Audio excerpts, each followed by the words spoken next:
So, the baby formula shortage has been growing in severity. However, the Biden administration and the House of Representatives have actually been taking steps to ameliorate it. Biden, for example, invoked the Defense Protection Act to help increase the amount of baby formula being produced. This, by the way, is something that Donald could have done during COVID to increase production of PPE or ventilators, but he didn't think that was important enough anyway. So President Biden is doing that.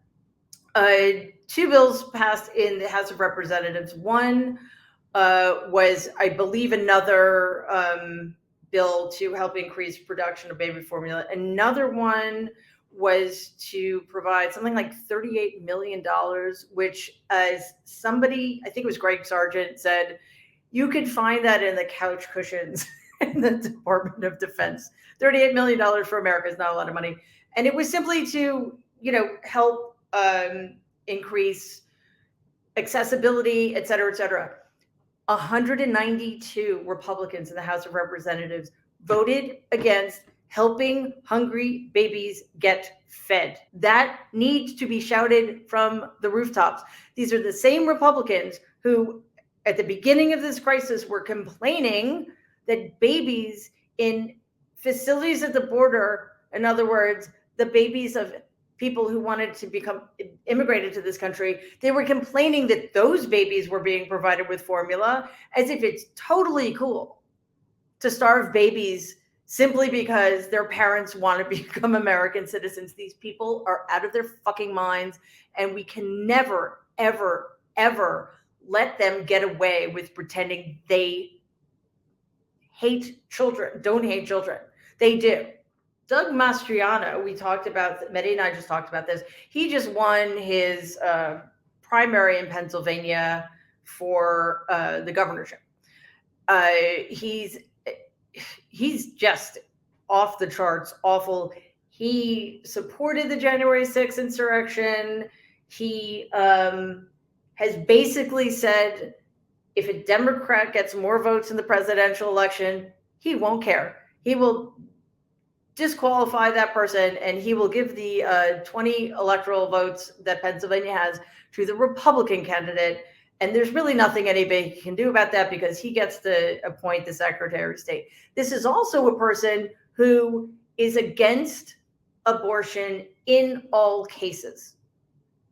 In the case of rape, in the case of incest, even if the life of the mother is at stake, he believes that life, or I should say believes, because I don't think he believes any of this shit. He believes that life begins at conception, and that at conception, that little clump of cells is more valuable than the actual human woman. So there's something else, though, that we don't talk about enough.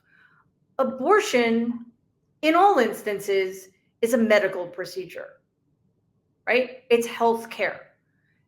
It's also, though, used not to terminate viable pregnancies, but to terminate pregnancies that will never produce a living baby, because ectopic pregnancies, by the way, if they are allowed to proceed, all they do, if untreated, is kill the woman and no baby, because ectopic pregnancies are incapable of producing life.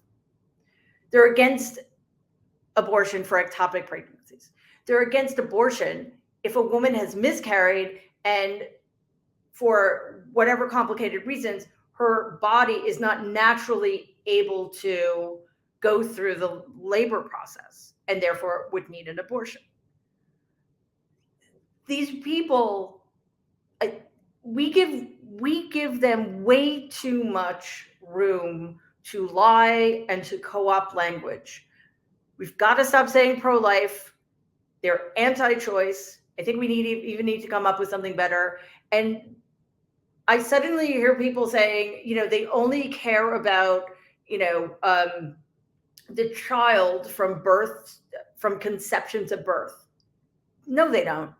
No, they don't. You tell me that there's one elected Republican out there who, if his or her daughter, 13, 14, 15-year-old daughter got pregnant, if his or her daughter was the victim of rape, that they wouldn't, in a heartbeat, help get that child an abortion, because otherwise her life would be ruined. These people don't care about you or anybody else. So we cannot take our eyes off of that, and we cannot let up. It's dangerous, the degree to which so many people are willing to accommodate their cruelty and their extremism. It looks like Sweden and Finland have decided to join NATO, and most of NATO seems perfectly willing to welcome them. I think this is a huge step. It also shows you just how stupid Vladimir Putin was to invade Ukraine for many reasons, but he did not want Sweden and Finland to join NATO, and there was no reason that they were going to. But they share borders with Russia, or at least Finland does, and they need to. They need the protections of the national of NATO, right? So the problem, though, is that Hungary, which is led by autocrat Viktor Orban, is now having second thoughts, because in NATO, the decision to invite new countries in has to be unanimous. So we'll see what happens, but absolutely, Sweden and Finland should become members of NATO, no question. Inflation is still one of the biggest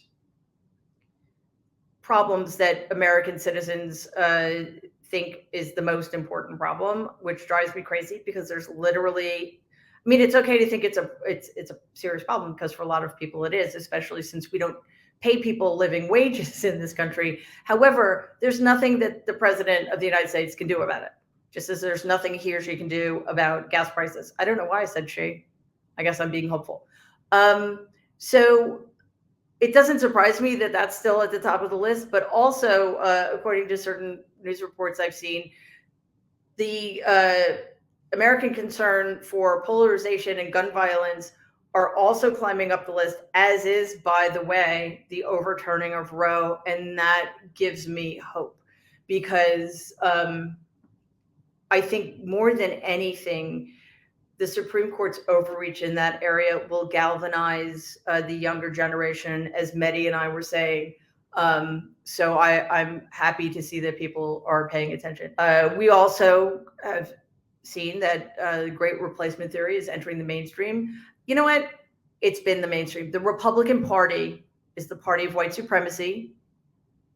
Period. End of story. This incarnation of the Republican Party always has been, starting with Nixon. It's only getting worse, though, because we've never dealt with the fact that this country is a country of white supremacy. It was born in white supremacy. It was born in the oppression of an entire race of people, both Native American and African. So we have to stop pretending that this is something new. We have to stop pretending that this is something we can't do anything about because, it's just in our bones. No, it's not. We white people in particular, need to start facing facts and understand that our privilege, even though there's nothing we can do about it, you can't give away, but our privilege comes directly from the fact that we've never grappled with our white supremacy. And we need to start doing that. And we need to make sure that people who espouse these vile, dangerous ideas are nowhere near the levers of power. And if that isn't enough reason to vote, even though you think the Democrats aren't doing enough for you, or even though, you're sick of voting and not getting more, I don't know what to tell you.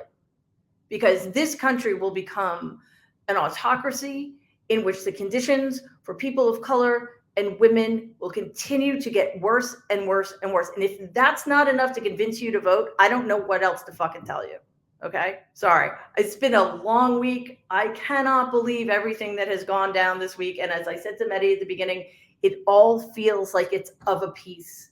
It all feels like it's part of the Republicans' war on democracy and on Americans. And we need to treat it that way. Right? Because otherwise things get lost in the shuffle. Like, seriously, how is it possible that we have forgotten that 4 or 5 years ago, Donald was telling elected representatives to go back where they came from, right? So let's make sure we understand that all of this is of a piece, and we are the ones, if we come out in big enough numbers, we are the ones who can change the course of history.